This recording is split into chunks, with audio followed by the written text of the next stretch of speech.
채널A 기자의 검언유착 의혹을 언론에 제보했던 제보자 X, A씨가 채널A 진상조사위 조사 결과에 예상대로 진상은폐위원회였다고 강하게 비판했다.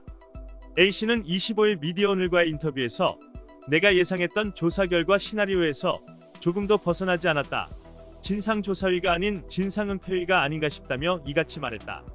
채널A 진상조사위는 이날 오전 A4용지 53페이지 분량의 보고서를 자사 홈페이지에 공개하고 지난 50여일 동안의 조사 내용을 밝혔다.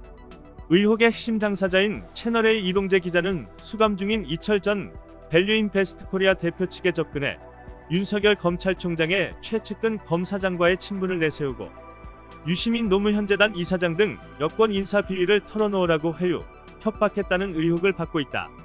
이동재 기자가 이철 전 대표 측 인사 A씨를 회유하기 위해 직접 만나 보여주고 들려줬다는 윤 총장 최측근 현직 검사장 녹취록이 주목됐다. 하지만 정작 가장 중요한 녹취록은 찾을 수 없었다고 했다. 채널A 진상조사위는 조사 보고서를 통해 이 기자가 조사위 조사 직전 휴대전화 2대를 초기화하고 노트북 PC를 포맷해 녹음 파일 등 증거를 찾을 수 없었다고 변명했다. 그러면서 이 기자가 A씨에게 들려준 녹음 파일은 이 기자에 의해 삭제된 것으로 판단되지만 자신의 노트북 PC와 2대의 휴대전화 외에 별도로 보관하고 있을 가능성은 배제할 수 없다며 자사의 기자를 믿을 수 없다는 취지로 밝혔다. 그러면 검찰에 수사 요청하는 것이 맞으나 또 그렇게는 하지 않았다. 제보자 A씨는 제가 아는 정보로는 이동재 기자는 채널A의 검언유착 의혹을 제기한 지난 3월 31일 MBC 보도 이후에도 태연하게 채널A에 출근했던 것으로 안다. 그 과정에서 결정적 단서인 이 기자 휴대전화와 노트북을 증거인멸하도록 그대로 방치했는데 무슨 결과가 나올 수 있겠느냐고 미디어오늘에 반문했다고 한다. 이 기자 휴대전화가 사건 발생이 한참 지난 후인 지난 14일 검찰에 제출됐다는 사실은 치밀한 각본하에 모든 증거를 없애고 제출했다고 보기 충분하다.